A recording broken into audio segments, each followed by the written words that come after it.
Good morning friends, నేను మీ సాయి మల్లేష్ని మాట్లాడుతున్నాను. ముందుగా మా ఛానల్ సబ్స్క్రైబ్ చేసి లైక్ చేసి షేర్ చేయండి. అదేవిధంగా ఈరోజు వార్తల్లోని ముఖ్యాంశాలు తెలుసుకుందాం.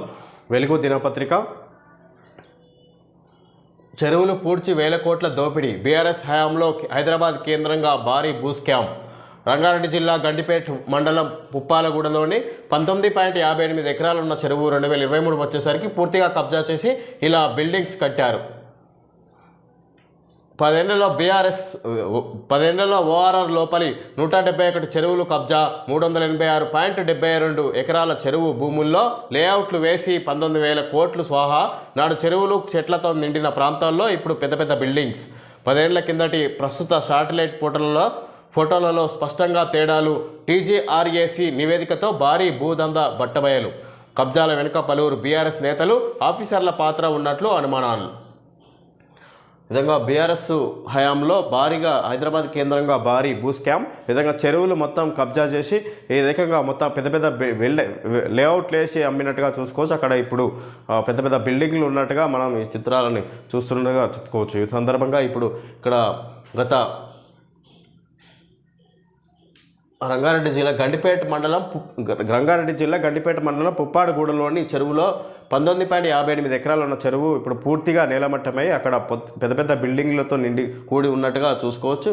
ఈ విధంగా ఇక్కడ అప్పటి జీపీఆర్ఎస్ మ్యాప్తో ఇక్కడ చూస్తే ఇక్కడ అప్పటి చెరువులన్నీ ఇప్పుడు కబ్జా చేసి నిర్మాణాలు చేపట్టినట్టుగా చూసుకోవచ్చు. గత బీఆర్ఎస్ నేతలు అదేవిధంగా అధికారులు కుమ్మక్కై ఈ విధంగా లేఅవుట్లు వేసి అమ్ముకున్నట్టుగా చూసుకోవచ్చు. పెద్ద భూ స్కామ్ జరిగినట్టుగా మనం చెప్పుకోవచ్చు. హైదరాబాద్లో గత బీఆర్ఎస్ హయాంలో హైదరాబాద్ కేంద్రంగా జరిగిన భారీ ల్యాండ్ స్కామ్ బయటపడింది.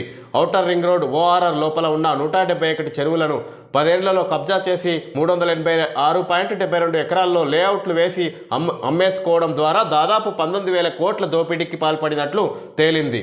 ఈ కుంభకోణం వెనుక పలువురు బీఆర్ఎస్ నేతలు, కొందరు ఉన్నతాధికారులు కీలకంగా ఉన్నట్లు అనుమానాలు వ్యక్తమవుతున్నాయి.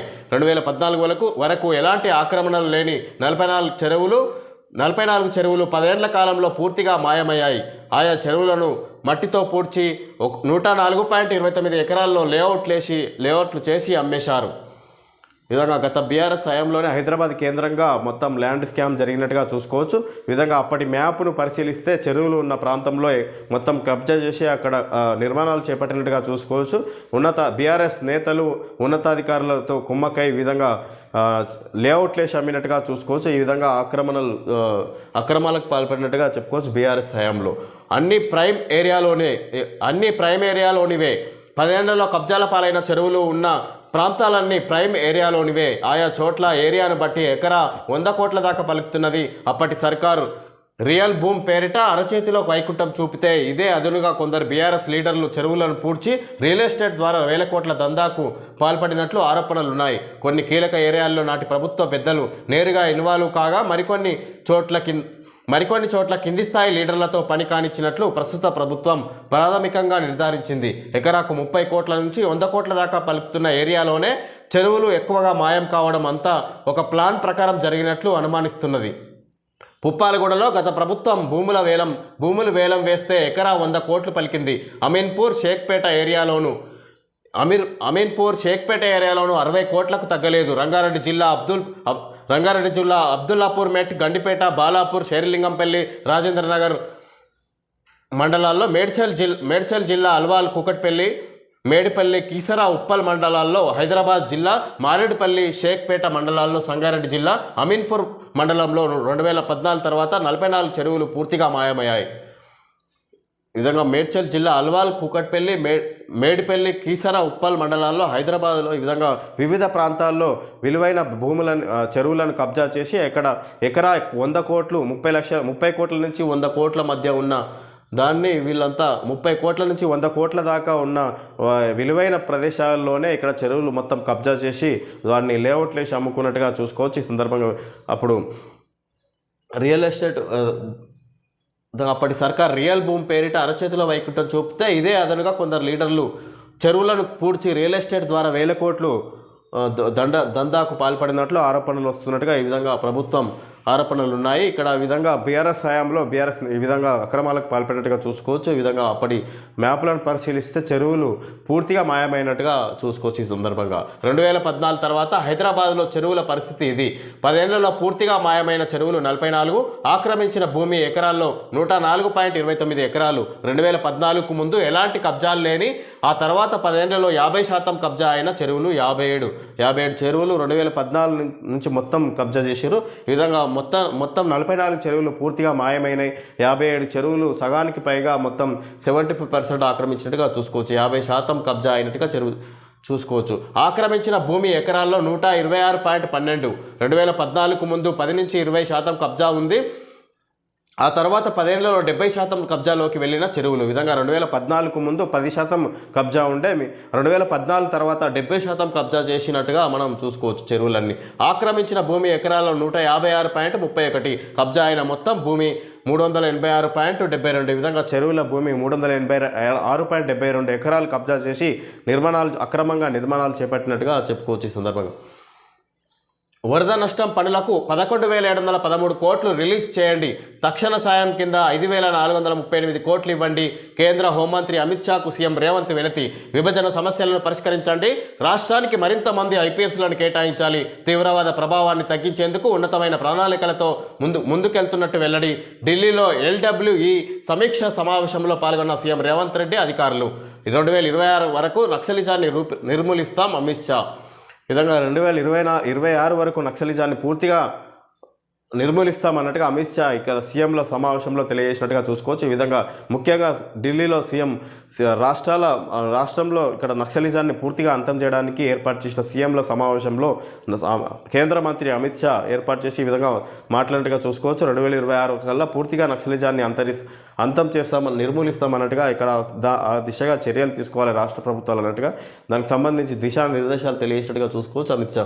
ఈ విధంగా కేంద్ర హోంమంత్రికి అమిత్ షాకు వివిధ అభివృద్ధి కార్యక్రమాలకు సంబంధించి రాష్ట్రంలోని సమస్యలను వివరించినట్టుగా చూసుకోవచ్చు. దానికి సంబంధించి ప్రత్యేక ఫండ్ నిధులను కేటాయించాలన్నట్టుగా కేంద్ర ప్రభుత్వాన్ని కోరినట్టుగా చూసుకోవచ్చు అమిత్ షా సమక్షంలో.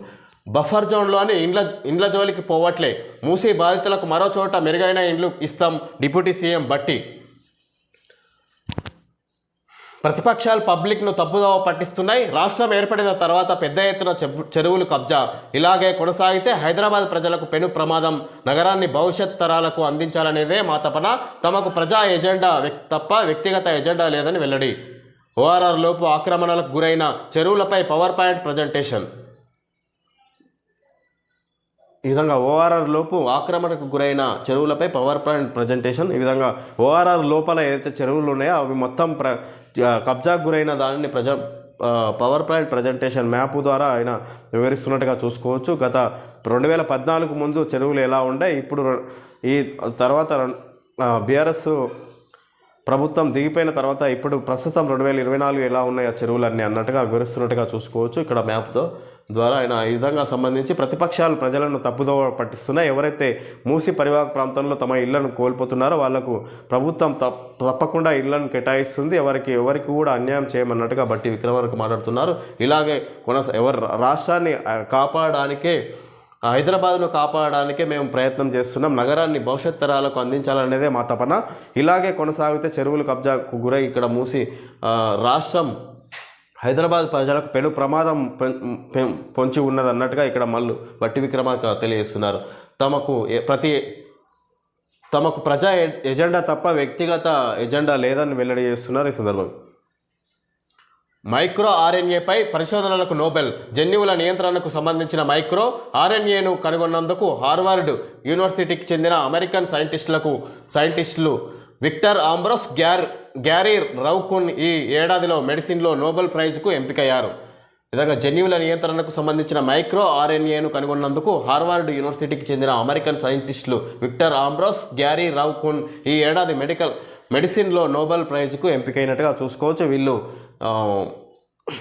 జన్యువుల నియంత్రణకు సంబంధించిన మైక్రో RNAను కనుగొన్నారంట. దానికి సంబంధించి హార్వర్డ్ యూనివర్సిటీకి చెందిన అమెరికన్ సైంటిస్టులు వీళ్లకు నోబెల్ అందినట్టుగా చూసుకోవచ్చు. నోబెల్ ప్రైజ్కి ఎంపికైనట్టుగా చూసుకోవచ్చు అది కనుగొన్న సందర్భంగా. జమ్మూ కాశ్మీర్, హర్యానా ఎన్నికల రిజల్ట్స్ ఇయాలనే జమ్మూ కాశ్మీర్ హర్యానా అసెంబ్లీ ఎన్నికల ఓట్ల లెక్కింపు మంగళవారం జరగనున్నది. ఉదయం 8 గంటల నుంచే కౌంటింగ్ ప్రారంభిస్తామని ఈసీ ప్రకటించింది.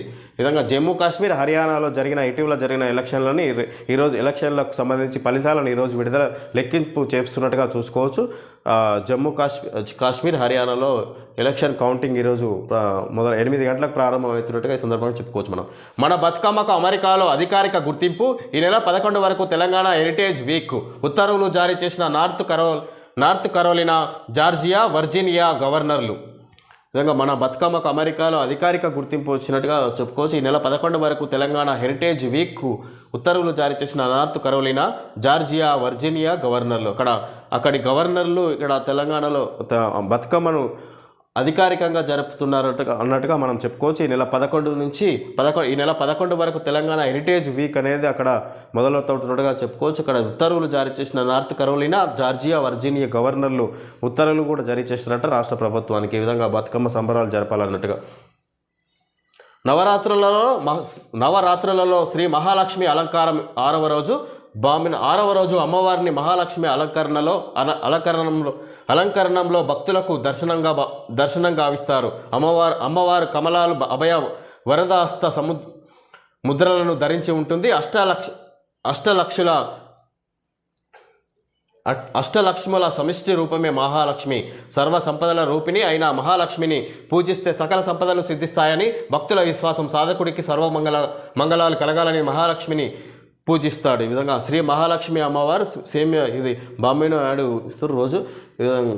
ఓకే ఫ్రెండ్స్, ఈరోజు వార్తలను ముఖ్యాంశాలు తెలుసుకోవడం జరిగింది. Thank you friends.